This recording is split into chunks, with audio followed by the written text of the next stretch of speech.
Atau jangan-jangan KPK yang dulu terkenal garang sekarang udah ompong. Canda sayang.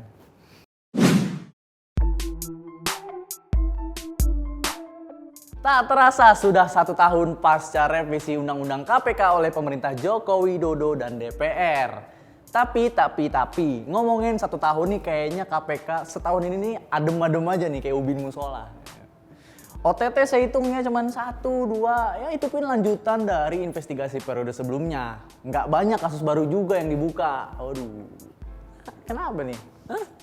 Atau mungkin nggak sih nih, minimnya jumlah penindakan adalah bukti keberhasilan KPK bekerja dalam bidang pencegahan. Atau jangan-jangan KPK yang dulu terkenal garang sekarang udah ompong. Canda sayang. Abis gimana dong? Dibawa ke pembinaan Firly Bahuri dan dengan payung undang-undang yang baru, kinerja KPK selama 9 bulan ini terpantau melempem, men. Kayak kerupuk dicelupin ke kuah bakso. Enak tuh. Bakso. Jumlah operasi tangkap tangan rendah, hanya ada 3 operasi dengan 2 diantaranya merupakan kelanjutan penyelidikan periode sebelumnya. Penanganan sejumlah kasus berantakan, kasus-kasus besar belum disentuh, dan terjadi kericuhan di lingkungan internal KPK. Kacaunya prosedur penanganan perkara dan kuatnya intervensi pemimpin KPK menghambat penyidik untuk menuntaskan sejumlah perkara. Contohnya, nih, kasus suap komisioner KPU Wahyu Setiawan yang melibatkan politikus PDIP Harun Masiku. Dalam kasus suap itu, KPK terbukti nggak bisa menangkap Harun yang buron sejak 8 bulan lalu. Menurut sumber Tempo yang mengetahui hal itu, persoalannya ada di pergantian tim penyidik. Menurut si sumber ini nih, tim penyidik yang baru ditetapkan pasca gagalnya OTT terhadap Harun di PTIK 8 Januari lalu nggak ngerti kondisi lapangan. Nah, Wakil Ketua KPK Nawawi Pomolango pernah mempersoalkan kinerja tim penyidik pada akhir Agustus lalu. Dia dikabarkan menerima keluhan dari salah satu anggota tim. Dari situlah keluarlah saran Nawawi untuk menambah personel tim penyidik. Namun saran tersebut tidak digubris oleh pejabat di Deputi Penindakan KPK. Waktu itu pemimpin KPK menyatakan akan menggeledah kantor PDIP. Tapi mana buktinya? Tidak ada. Katanya sih penggeledahan nggak bisa dilakukan karena Dewan Pengawas tidak menerbitkan izin geledah. Tapi ketika dikonfirmasi Dewan Pengawas malah menyatakan pemimpin KPK nggak pernah mengajukan permohonan izin. Nah tuh ya kan, lempar-lemparan tuh. Nah berbeda dengan Harun, perburuan mantan Sekretaris Mahkamah Agung Nur Hadi oleh tim yang dipimpin oleh Novel Baswedan jauh lebih maju. Walaupun ya akhirnya mandek juga. Karena katanya ada campur tangan internal.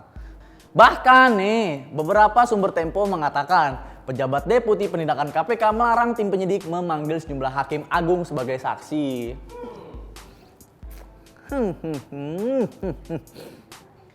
Tapi akhirnya ada 3 hakim agung yang dipanggil sih waktu Agustus lalu. Waktu itu hakim-hakim tersebut mangkir dari pemeriksaan dan minta penjadwalan ulang. Tapi udah 7 minggu atau lebih gitu ya kan, KPK belum pernah mengumumkan lagi rencana pemeriksaan ketiga hakim itu. Tim penindakan KPK sebetulnya memiliki banyak kasus yang siap diselidiki.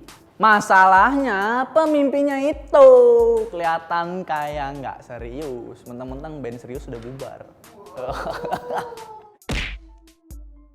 Pemimpinnya kelihatan nggak serius mengeksekusi kasus-kasus yang sebenarnya udah siap dibungkus. Peneliti ICW Kurnia Ramadana menyatakan sejumlah kasus di KPK udah hampir kadaluarsa. Contoh, kasus korupsi BLBI senilai 4,5 triliun yang bakal berakhir 2022. Gila.